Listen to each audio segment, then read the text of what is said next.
to me, it's like the perfect, Saturday afternoon or Sunday afternoon movie, but so good.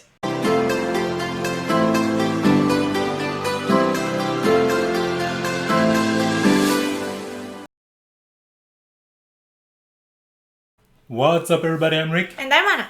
And welcome to our bucket list channel, a channel in which we try to realize the goals and dreams that are on our bucket list. One of those goals is for us to watch every movies that was nominated at the Academy Awards for Best Picture from 1927 to 2028. That's right, all of them. Yes, so 101 year. All movies that are available to watch, because some of them are lost, sad but true. Today we're talking about a movie that we just watched, a movie that was nominated at the 4th Academy Award, Skippy. For those who are not aware, the way we do this is that the first part of our discussion is going to be spoiler free, and the second part will go deeper into the plot and spoil the story or certain element of the story that we want to talk about. We'll warn you guys before the spoiler part, so if you don't want to be spoiled, if you want to watch Skippy but just is wondering whether or not it's good, stay for the first part, and then you can leave when you get the warning for the spoilers. Before we get into any of that though, you know what time it is? Yes, it's time for trivia about the movie. Yes. It's my favorite part of it.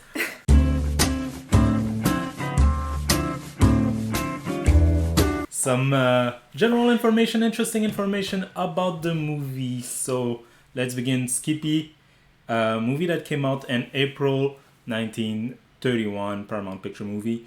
It is based on a comic strip by Percy Crosby. Oh, really? Yes. Oh, that's so interesting. I love that. Very popular. I didn't know that. I love that. Very popular comic strip. But the author of the comic, Crosby, disliked the film, and he actually had a contractual obligation to let the sequel happen, because there was a sequel called Sooky that came out the same year. But after that, he refused that another movie about Skippy be ever made. Which is funny because the movie is well received, but he didn't like it at all. Movie is directed by Norman Torog, who won that year for Best Director. Oh, and yeah, that's a good win. At the age of 32, he was the youngest person to ever receive the award for Best Director. Now you're going to tell me, well, that's easy. There was only 3 others before him. But he stayed the youngest person to have won the award until Damien Chazelle won for La La Land in 2017. Oh, wow. That's something. So how old? 32? He was 32, yeah. Wow. Mm-hmm. Some of the actors in the movie, Jackie Cooper plays Skippy Skinner. Another thing about the age, so it's a kid, obviously. Yes. He was 9 when he played the role. And he was the first child actor to receive an Oscar nomination. He got a nomination. He was nominated for Best Actor. Okay. He was also the youngest performer to have been nominated for Best Actor in a Leading Role. And he remained the youngest Oscar nominee in any category for 50 years. Okay. I mean, 9 is young. Yeah. It's hard to beat that. Some other actors, Robert Coogan played Sooky Wayne, and Willard Robertson played Dr. Herbert Skinner. Since Skippy and Sooky are both children, I'm really curious to know if we're going to see these actors further on. Have you ever seen the 1978 Superman movie?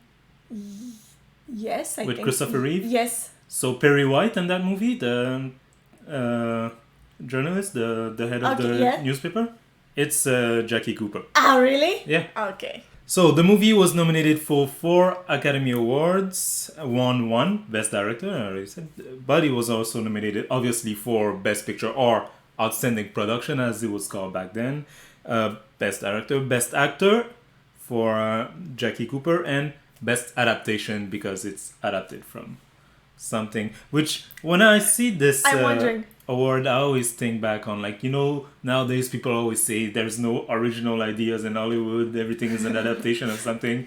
But even back then, a lot of these movies we've been watching have been adapted from plays, from like books. Now from a comic strip. Yeah. A large majority of them. Even like adapting from a comic strip, like I thought it would be like more recent. Yeah. But I mean, they've been doing it for a long time. Like you have to realize like nothing's been invented yesterday. You know, things have been done since the beginning. You gotta like take a step back, you know, when you criticize current Hollywood. And I'm sure some people will say, well, now it's even worse. I'm telling you, we've watched how many movies now? A vast majority of them. We've watched quite a few. A vast majority of them are adaptation. Those were the facts. Now let's get into our spoiler-free discussion.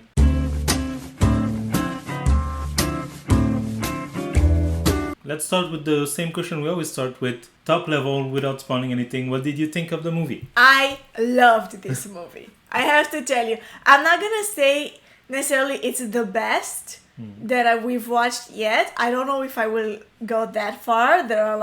There's strong competition up there, but it's definitely one of the best. I really loved it. To me, it's like the perfect, Saturday afternoon or Sunday afternoon movie, but so good. Like it's a family movie. It's Definitely. It's with children and with animals. It's got everything. No insult intended, but it is definitely the kind of movie that when on a Saturday afternoon you have nothing to do and you open TV. Yeah, that's what would TV. be on. Yeah, exactly. It's exactly that. Like if you think of any Sunday afternoon movie you've ever watched as a child with your family, this is it. But it's good. Like it's a good story, It makes you cry a little bit, it makes you laugh a little bit. And I have to say, even as I was watching it, I was thinking like, oh my God, like the courage or the fullness that they must have had to film with children and with animals. I feel like you hear that, typical reaction of, filming with children, with animals is like so difficult, or like directors try to get away from having children or animals in their movies, but they've done it. Like maybe they just didn't know back then. Well, he won Best Director, so maybe that's it. And maybe the judge were like, oh my God, there were children and animals, give him the prize. Yeah, right. But it was good. Like the story came together really well. I loved the actor, the kid. Like you said, he was 9. It's incredible. Like I feel like he performed so well. Like maybe there were like 1 or 2 scenes where I felt like it was a bit difficult for him to act the part. But for most of the movie, and I mean most of it, like 95% of the movie, his play was so good. Yeah, I enjoyed the movie. I wouldn't go so far as to hesitate whether it's the best or not, like you're doing. I feel like it's one of those movies that is definitely enjoyable. It's fun. Yeah. But...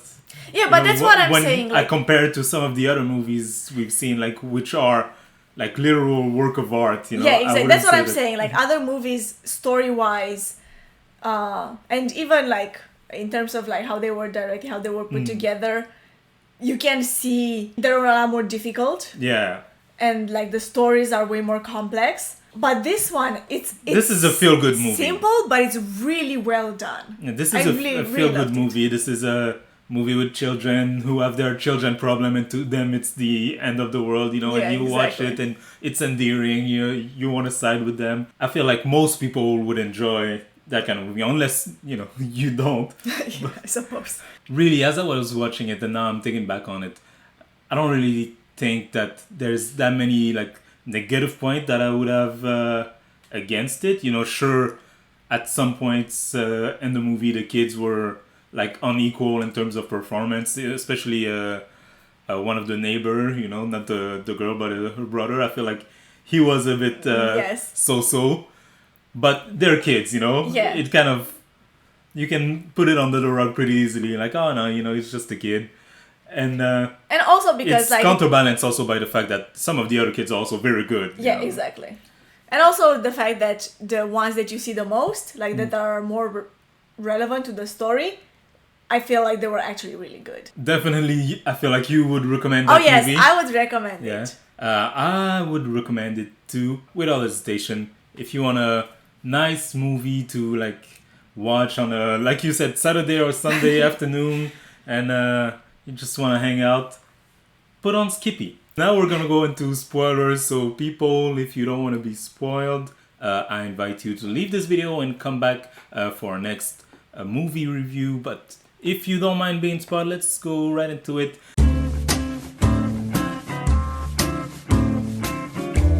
You know what I really appreciate about this movie is, as I was watching it, the part when Skippy is super sad about his friend, his friend's dog just died, and his friend also wants to die because his dog is dead. Yeah. And Skippy cries in bed at night, and the father doesn't know how to act. I must admit, tears were coming to my eyes. I was like, oh my really? God, that is, yeah. Yeah, that's true. Yeah, that was like so... And the scene itself was so like... It's like I said, it's not a complicated movie. Like, the kid is just in his room by himself and he's praying that his friend will be fine. Yeah. That God will save him. And the father just is at the door and hears him. Like, it's simple, but it works. It works so well. Like, it touches you. In a lot of ways, you would say it's cliche, but I feel like because this is so old. Yeah, exactly. It probably invented a lot of these cliches. Yeah, exactly. Like, it's cliche now. Back then, they thought it was a brilliant idea. Yeah, because this is something new and different. It's the classic story, the problem could have been resolved from the beginning if he just went and talked to his dad. Yeah, exactly. But for the story to happen, there needs to be conflict, and so he doesn't talk to his dad because he thinks his dad's gonna be angry, or because he thinks his dad won't understand or won't actually want to help him, or yeah. But you as a viewer, especially since from the beginning he talked about his dad in a way that like he always helps people, so that is one part of the movie that I also really, really liked, is that it really shows this side of a child who thinks like the world of his father. Like, even when people accuse his dad of doing different like shady stuff or being involved in that organization that want to kick out everyone, will kick out the people out of their houses, but no, like, he stands for him, and then he even says like, no, my dad would never do that. My dad, and he talks to his mother at some point. He's like, Mom, isn't Dad doing all this good stuff? Like, doesn't he help all those sick people? Like, because his father is a doctor, right? Like, doesn't he help all those sick people? Doesn't he, like, operate on people even when they can't pay, and he lets them go away afterwards? Like, it's like he wants to think that his father is a good person, but then, he shows like a little bit of a conflict within himself, that people are saying all those bad stuff. Yeah, but what I meant is that, like, for us, the audience, I feel like at that point it was obvious that, no, actually the father is a good person. Yeah, obvious. Like, we know, we see it. And so this could all be resolved if you just talk to his father and say, hey, they're gonna kill this dog if you don't give me $3. And the dad would be like, yeah, fine, Yeah, there needs to be a conflict, and especially kids often have the feeling that adults don't understand them.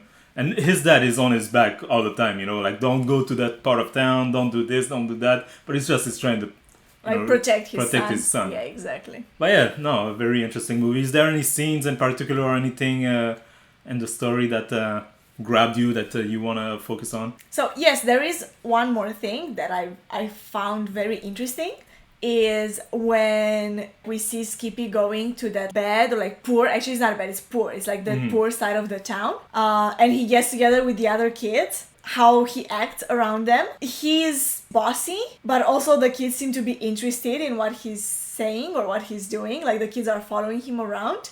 And there's an interesting remark that a few of the adults make, that's like, who say that he's just like his father. He just wants to run the show. So at first, I was feeling like, oh, is this kind of a like commentary on social class, because he's richer than them. Yeah. He's well dressed. So he come in here and he runs the show. He tells the other people what to do by default because, he is from the like higher class, having more money than them. But then he befriends this other kid. But also he seems to be friends with other kids around there. Like, I feel like before he was mainly hanging out with that other snotty neighbor. Yeah, I suppose. But then he befriends Sooky, and he never seems to have any problem with Sooky's living situation, which make me think that, actually he doesn't see the class warfare that I'm seeing. I'm projecting that on the story, but he doesn't care. He goes to Sooky's place, which is like falling apart, and he's like, oh, that's a really nice place, He's a kid. Yeah, right. Like, even towards the end, he thinks that he's going to leave home, he said, "Oh, I'm going to move in here with you With and your you, mom, yeah, and I'm and then gonna help you." If you move around. out, we'll just move out together. It's Yeah, fine, you know. exactly. Yeah. Like he doesn't see that difference. He doesn't see it the way we see it. And so I'm wondering if it was something that I merely projected on into the movie, or if the director is aware of it and put it there for the people who would see it. Like, oh no, actually there is an element of class, but they're kids, they don't see it. Yeah, I feel like that's more what it is like. But it plays out in their life, even though they don't see it, you know, by Yeah, default, exactly. he becomes their leader.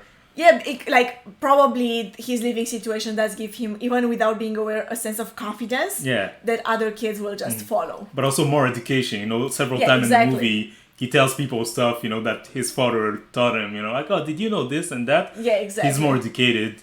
And he knows things, and Yeah. the other children find it interesting. You know, he seems like, you know, smarter, more confident. So that's interesting on a deeper level. But that's not... yeah, that's not the topic of the movie. The movie really. is more lighthearted than that. Yeah. But I just thought that was interesting. That's just something that you notice and it makes you think about it, but it's not the topic of the movie. Yeah. But yeah, nice movie again. We recommend it both. If you guys want to watch it, I suggest you go check it out, seek it out. Yeah, me too. I really, really strongly recommend this movie. I really loved it. If you've seen Skippy or plan on seeing it, please tell us in the comments below what did you think of the movie, or what do you expect from this movie. Like the video if you did, subscribe if you're not subscribed already, hit the notification bell to be notified whenever our next video drops, and have a nice day. You're new around here, ain't you? Uh-huh. What's your name? Sooky? What'd you say? Sooky? I said, what's your name? Sooky.